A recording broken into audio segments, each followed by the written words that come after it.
Breaking, आता या अधिकाऱ्यांना दत्तक घ्यावा लागणार एक शाळा, पटसंख्याही वाढवावी लागणार.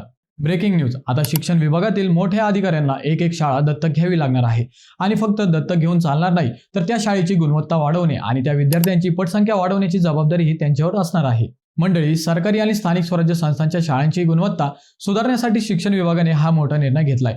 वर्ग 1 आणि वर्ग 2 मधील अधिकाऱ्यांना वर्षभरासाठी किमान एक शाळा दत्तक घ्यावी लागणार आहे. या अधिकाऱ्यांनी वेळोवेळी शाळेला भेट द्यायची आहे. शाळेतील भौतिक सुविधा, विद्यार्थ्यांना मिळणारी मोफत पुस्तके, गणवेश आणि इतर सोयी सुविधा यांचा आढावा घ्यायचा आहे. तसेच विद्यार्थ्यांची गुणवत्ता तपासणे आणि शाळेची पटसंख्या वाढवण्यासाठी मार्गदर्शन करायचे आहे.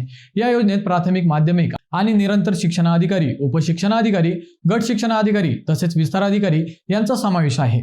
झेडपी शाळांची सध्याची परिस्थिती बदलण्यासाठी शासनाने हा निर्णय घेतलाय. सरकारी शाळांमध्येही डिजिटल बोर्ड, संगणक कक्ष, प्रयोगशाळा आणि क्रीडा साहित्य यांसारख्या सुविधा वाढवण्यावर भर दिला जाणार आहे. मंडळी, अधिकाऱ्यांच्या या दत्तक उपक्रमामुळे खरंच शाळांची गुणवत्ता आणि पटसंख्या वाढते का, हे पाहणे महत्त्वाचे ठरणार आहे.